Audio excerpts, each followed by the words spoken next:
Hello बच्चों, चलिए प्रश्न को पढ़ते हैं। निम्न में से किस समूह में रंगीन आयन होते हैं? कॉपर +1, टाइटेनियम +4, कोबाल्ट +2 और Fe+2। ABCD 4 विकल्प दिए, सही विकल्प का चयन करना है। तो चलिए प्रश्न की मुख्य अवधारणा पे बात करते हैं। मुख्य अवधारणा देखिए, आयनों के रंगीन होने का कुछ कारण है और सबसे प्रमुख कारण है अयुग्मित इलेक्ट्रॉन की उपस्थिति। अयुग्मित इलेक्ट्रॉन होने पर आयन रंगीन होगा।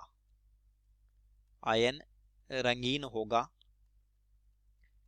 तो चलिए सबके इलेक्ट्रॉनिक विन्यास बढ़ते हैं और पता करते हैं कहाँ अयुग्मित इलेक्ट्रॉन है। एक नंबर जो आयन दिया है वो है कॉपर +1।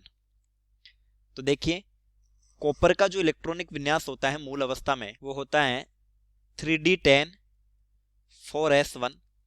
डी ब्लॉक का जो इलेक्ट्रॉनिक विन्यास होता है वो भरा जाता है n-1d 1 से 10 ns 0 से 2। यहाँ 3d9 4s2 होता है, लेकिन d10 स्थायी विन्यास होने के कारण s से इलेक्ट्रॉन d में आ जाता है।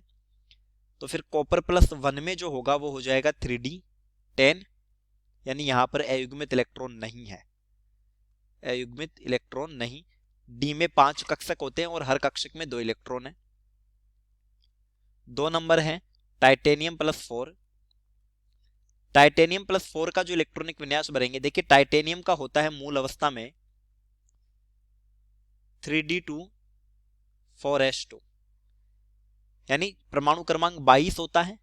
तो ऑर्गन 18 के बाद 4 इलेक्ट्रॉन हो गए, 2 डी में और 2 एस में। ये जब टाइटेनियम +4 में जाएगा यानी -4 इलेक्ट्रॉन, तो इसका विन्यास हो जाएगा 3s2 3p6। ये बाह्यतम विन्यास रह जाएगा। ऑर्गन के बराबर ही इसका विन्यास आ जाएगा, क्योंकि अब 18 इलेक्ट्रॉन ही रह गए और 18 इलेक्ट्रॉन पे ऑर्गन का विन्यास आ जाता है। तो अयुग्मित इलेक्ट्रॉन नहीं है। अयुग्मित इलेक्ट्रॉन नहीं, यानी ये भी रंगीन नहीं होगा। 3 नंबर दिया है कोबाल्ट +। कोबाल्ट मूल अवस्था में हो तब इसका इलेक्ट्रॉनिक विन्यास होता है 3d7 4s2।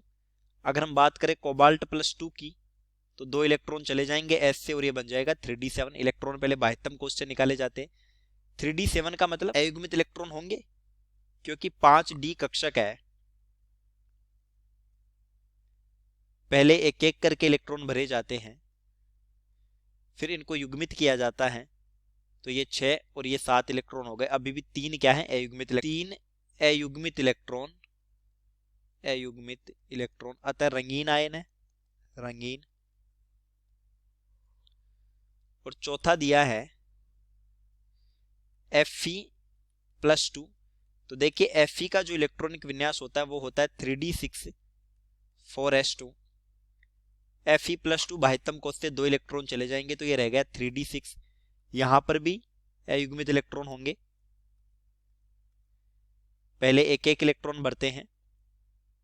ये 5 भर गए, 6 भरने थे, तो अब 4 क्या रह गए? अयुग्मित इलेक्ट्रॉन। 4